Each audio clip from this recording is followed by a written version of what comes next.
এবার উন্নয়ন অগ্রযাত্রায় বাংলাদেশ। সারা দেশের ব্রডব্যান্ড ইন্টারনেটকে আরও ছড়িয়ে দিতে মোবাইল টাওয়ারগুলোকে ওয়াইফাই টাওয়ার হিসেবে ব্যবহারের পরীক্ষা নিরীক্ষা করছে সরকার।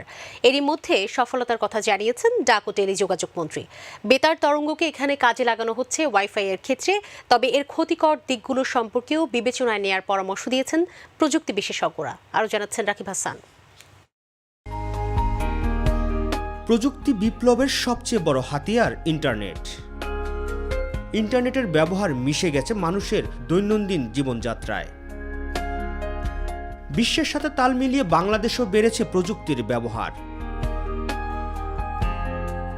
ইন্টারনেট সেবাকে আরও সহজলভ্য করে প্রযুক্তির সুফল দেশের প্রত্যন্ত অঞ্চলে পৌঁছে দিতে দেশের মোবাইল টাওয়ারগুলোকে এবার ওয়াইফাই টাওয়ার হিসেবে ব্যবহারের উদ্যোগ নিয়েছে সরকার।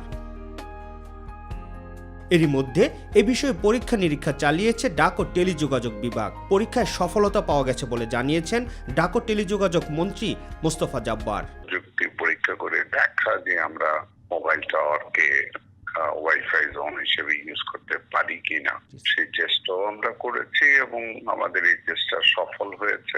এখনো পর্যন্ত আমরা ভবিষ্যতে এটা নিয়ে কি করব অথবা কি পরিকল্পনা কি এইসব কোনো চিন্তা ভাবনা করি নাই। আমাদের কাছে টেকনোলজি এসছে, টেকনোলজি যাচাই বাছাই করার বিষয়টা ছিল, সেই যাচাই বাছাইটা আমরা করেছি। মূলত বেতার তরঙ্গকে ব্যবহার করে ব্রডব্যান্ড ইন্টারনেট সেবায় দেশের শিক্ষা প্রতিষ্ঠানকে সংযুক্ত করাই এর লক্ষ্য বলে জানান তিনি। পার্টিকুলারলি আমাদের বহু জায়গা আছে যেসব জায়গাতে কেবল নেওয়া সম্ভব না, দেন হাই স্পিড ব্রডব্যান্ড দেওয়া সম্ভব না, সেই সব জায়গাতে যদি এই ধরনের কাজ আমরা করতে পারি, এটা আমার মনে হয় আমাদের ইন্টারনেট প্রসারের সহায়তা করবে। সেই উদ্দেশ্য নিয়েই আমরা করছিলাম।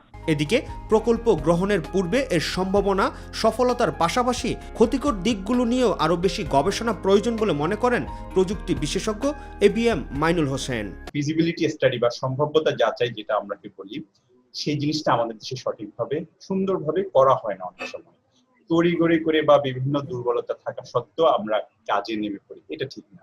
মোবাইল টাওয়ার এগুলোর সাথে স্বাস্থ্যগত ঝুঁকির একটা ব্যাপার থাকছে। আমি যদি স্কুলগুলোতে, বিশেষ করে আমার ছোট ছোট ছেলে মেয়েদেরকে আমি যদি ওই টাওয়ারের আন্ডারে, টাওয়ার হয়তো কাছে থাকবে, সেখানে ওয়াইফাই বা কাছে থাকবে যেখানে থাকবে ওয়াইফাই সিগন্যালটা আসবে, সেটার কোনো স্বাস্থ্যগত ঝুঁকি আছে কিনা সেটাও কিন্তু আমাদেরকে যাচাই করতে হবে। রাকিব হাসান, মাই টিভি, ঢাকা।